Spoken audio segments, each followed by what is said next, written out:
Friends, home and health expert channel में आप लोगों का स्वागत है। मैं डॉक्टर मेघा गुप्ता। फ्रेंड्स, आज का टॉपिक है कि बच्चों के दांत आड़े टेढ़े क्यों आते हैं, क्या कारण है एंड इसका इलाज क्या है। वीडियो स्टार्ट करने के पहले मैं आपको सबसे पहले अपने ऑपरेटिंग रूम की एक छोटी सी क्लिप दिखाना चाहूँगी जिसमें पेरेंट्स। इसका नाम रियांश बर्नवाल है। मैं काफ़ी दिनों से बड़ी हूँ कि इसके दांत टेढ़े मेढ़े क्यों आ रहे हैं, और इसके जो दांत है मतलब वो उभी मतलब आ ही नहीं रहे हैं। ओके हाँ। तो फ्रेंड्स, यहाँ पर आपने देखा कि पेरेंट्स को कितनी चिंताएं रहती है। जैसे ही बच्चों के दांत आड़े टेढ़े आते हैं तो झट से डेंटिस्ट को विजिट करा जाता है कि अभी तक दांत आड़े टेढ़े क्यों आ रहे हैं, अभी से ऑर्थो ट्रीटमेंट करवाना पड़ेगा। लाइक आप लोगों की भी होती होगी ऑफ कोर्स। तो यहाँ पर आज अपन डिस्कस करेंगे कि बच्चों के दांत आड़े टेढ़े क्यों आते हैं, है ना। तो फ्रेंड्स, एक तो 3-4 मैं रीज़न आपको बताऊंगी जिसकी वजह से बच्चों के दांत टेढ़े मेढ़े आते हैं, एंड आप उसको एज ए पेरेंट्स अपने घर पर कैसे ट्रीट कर सकते हैं या फिर डेंटिस्ट की मदद से आप कैसे इसको ठीक करवा सकते हैं, वो भी मैं आपको गाइड करूँगी। बच्चों की कुछ हैबिट्स होती है लाइक थंब सकिंग। बच्चे बहुत अंगूठा पीते हैं, रात भर अंगूठा पीते रहते हैं, 2-2 3-3 घंटे तक अंगूठा पीते रहते हैं कंटिन्यूसली। उसकी वजह से क्या होता है फ्रेंड्स, जो अपने अपर टीथ रहते हैं वो बाहर निकल आते हैं एंड लोअर टीथ अंदर चले जाते हैं। इससे दांतों के बीच में अच्छा खासा गैप क्रिएट हो जाता है, एंड उसके कारण जो अपना जबड़े का जो शेप है वो भी चेंज हो जाता है। तो यदि आपके बच्चे में थंब सकिंग की हैबिट है तो सबसे पहले उसको ब्रेक करवाइए।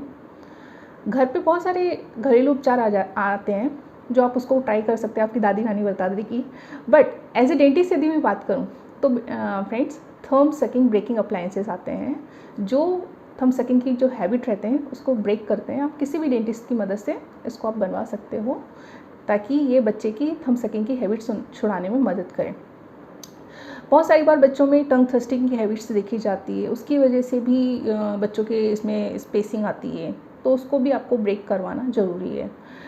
थर्ड आता है अपना माउथ ब्रीथिंग। बहुत सारे बच्चे जो रहते हैं, यदि आपका बच्चा भी मुंह से सांस लेता है, नाक से सांस नहीं ले पाता है, तो उसकी वजह से भी दांतों में आड़े तिरछे का कारण देखा जाता है। अब यदि मुंह से सांस ले रहा है बच्चा तो उसको अपन कैसे ब्रेक कर सकते हैं। बहुत सारे ओरो मायोफंक्शनल अप्लायंसेज आते हैं, बहुत सारे थेरेपिस्ट आते हैं जो इस चीज़ में आपकी मदद कर सकते हैं। तो वो आपको बनवाने पड़ते हैं ओरो मायोफंक्शनल अप्लायंसेज जो माउथ ब्रीथिंग की हैबिट जो रहती है उसको ब्रेक करते हैं एंड नेज़ल ब्रीथिंग जो रहती है उसको प्रमोट करते हैं। तो ये रही as a parent point of view आप क्या कर सकते हो।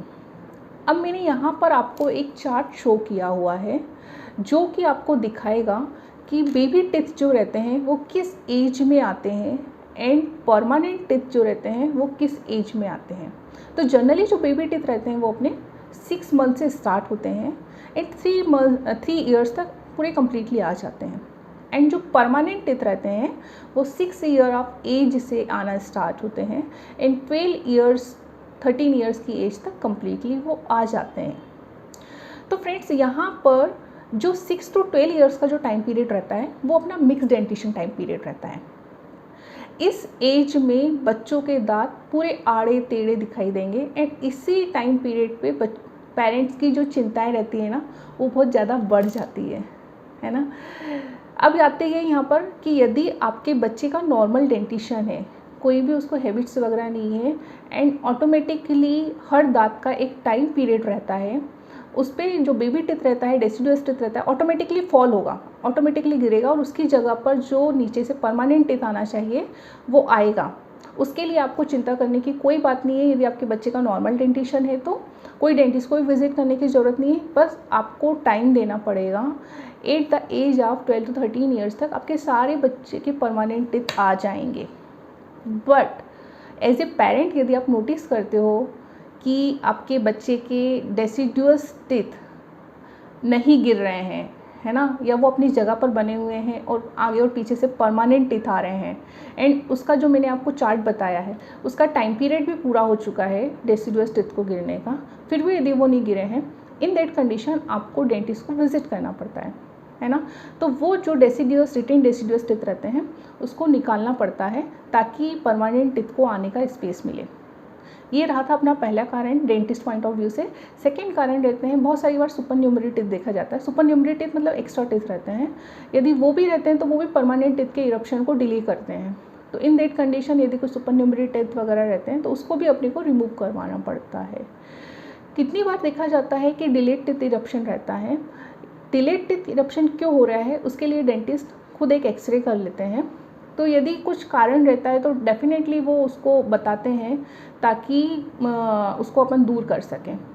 तो फ्रेंड्स, ये रही थी बातें जो अपने बच्चे के आड़े तिरछे दांत आने से अपन कैसे रोक सकते हैं। यदि आपके बच्चों में भी कोई भी यदि ये कारण है तो प्लीज़ आप उसको सॉर्ट आउट करिए टाइमली, ताकि आपको जब आपका बच्चा एज ऑफ 12 to 13 ईयर्स हो जाए उसके टाइमली दांत आ सकें, ताकि आपको कम से कम ऑर्थो ट्रीटमेंट का नीड रहे।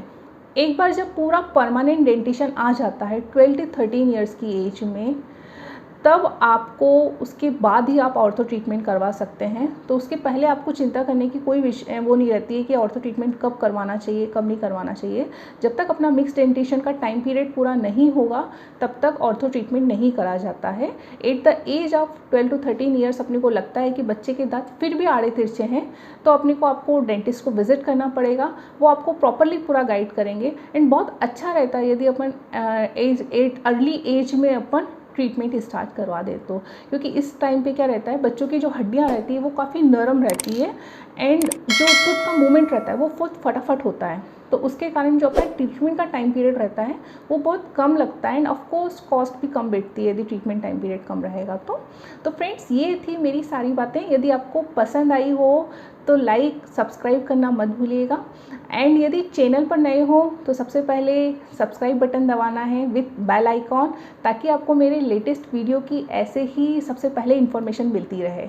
Thank you so much.